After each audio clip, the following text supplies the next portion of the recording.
आज की इस क्लास में कक्षा 10वीं विषय विज्ञान का अध्याय 13 का आज का हमारा प्रश्न है, पोषण के आधार पर उपभोक्ताओं को किन किन भागों में बांटा गया है।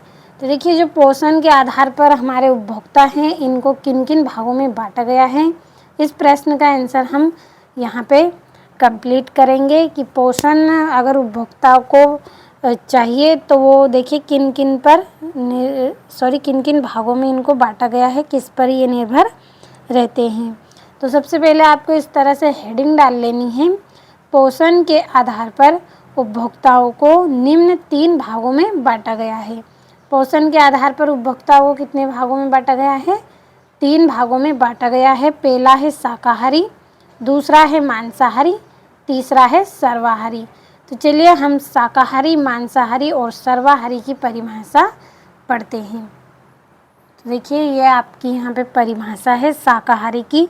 अगर आपसे प्रश्न पूछा जाए तो आपसे इस तरह का प्रश्न पूछा जाएगा, शाकाहारी से क्या समझते हो, उदाहरण दीजिए, या फिर शाकाहारी किसे कहते हैं, उदाहरण सहित समझाइए। इस तरह से आपका प्रश्न रहेगा। तो शाकाहारी की सबसे पहले आपको हेडिंग डाल लेनी है और हमारी परिभाषा को चलिए हम समझ लेते हैं। तो वे उपभोक्ता जो अपने पोषण के लिए केवल पेड़ पौधों पर निर्भर रहते हैं, शाकाहारी कहलाते हैं। शाकाहारी किन्हें कहेंगे?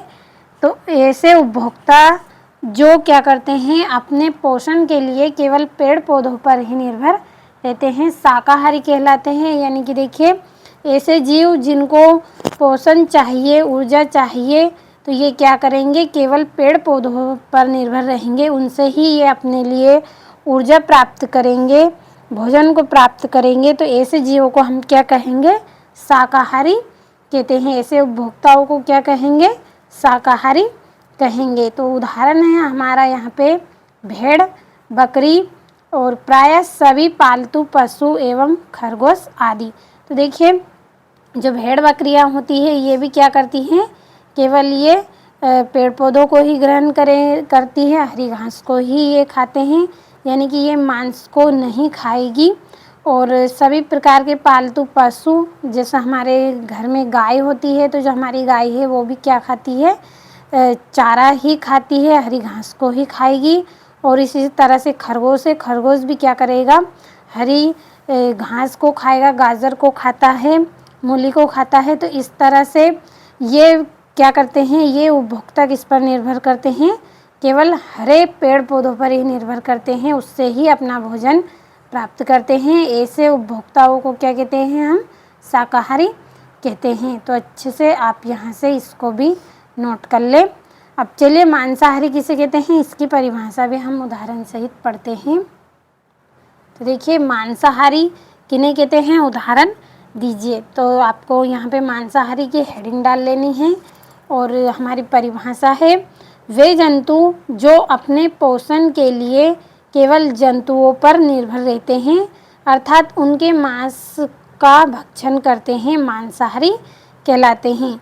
देखिए, मांसाहारी के अंतर्गत कैसे जंतु आते हैं, तो इसमें देखिए ऐसे जंतु जो क्या करेंगे, अपने पोषण के लिए, यानी कि अपने भोजन के लिए, अपनी ऊर्जा के लिए ये किसको ग्रहण करेंगे, केवल जंतुओं को ही ग्रहण करेंगे, जंतुओं पर ही ये निर्भर रहेंगे, उनके मांस का भक्षण करके ही ये क्या करेंगे, अपनी ऊर्जा प्राप्त करेंगे, अपना भोजन ग्रहण करेंगे। ऐसे जीव क्या कहलाते हैं, मांसाहारी जीव कहलाते हैं।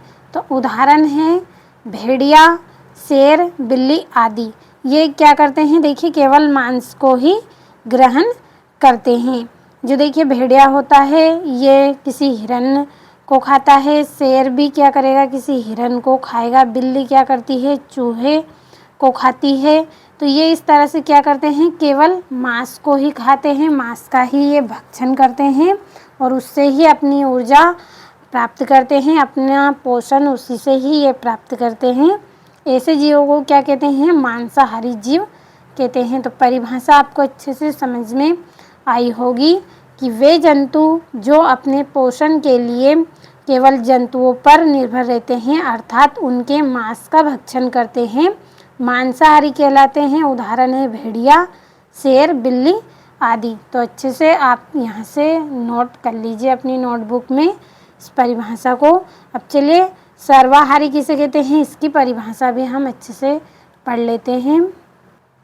देखिए सर्वाहारी क्या होते हैं, उदाहरण दीजिए। इस तरह से मैंने यहाँ पे आपका प्रश्न भी बना दिया है कि सर्वाहारी क्या होते हैं, उदाहरण दीजिए। तो इस तरह से यहाँ पे भी आपको हेडिंग डाल लेनी है सर्वाहारी।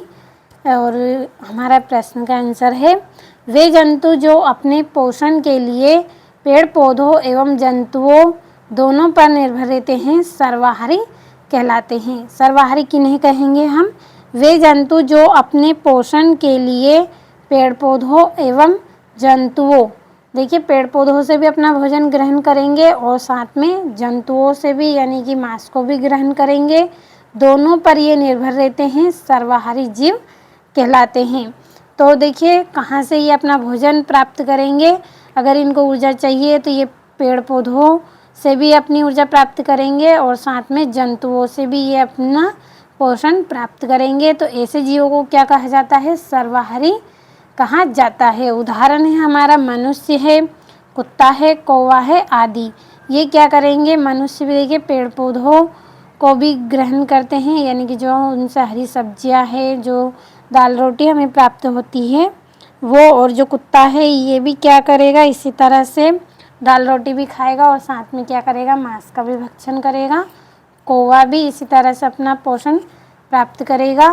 तो अच्छे से परिभाषा आपको समझ में आई होगी, ज़्यादा कुछ नहीं है, सिर्फ 2 ही वर्ड आपको इसमें याद रखने हैं कि सर्वाहारी जंतु यानी कि ऐसे जंतु जो क्या करेंगे, सभी को ग्रहण करेंगे, यानी कि पेड़ पौधों को भी और जंतुओं को भी, दोनों पर ये निर्भर रहते हैं, सर्वाहारी कहलाते हैं। उदाहरण है मनुष्य, कुत्ता, कौवा आदि। तो अच्छे से स्क्रीनशॉट लीजिए और अच्छे से अपनी नोटबुक में नोट कर लीजिए आप और अच्छे से कंप्लीट करिए।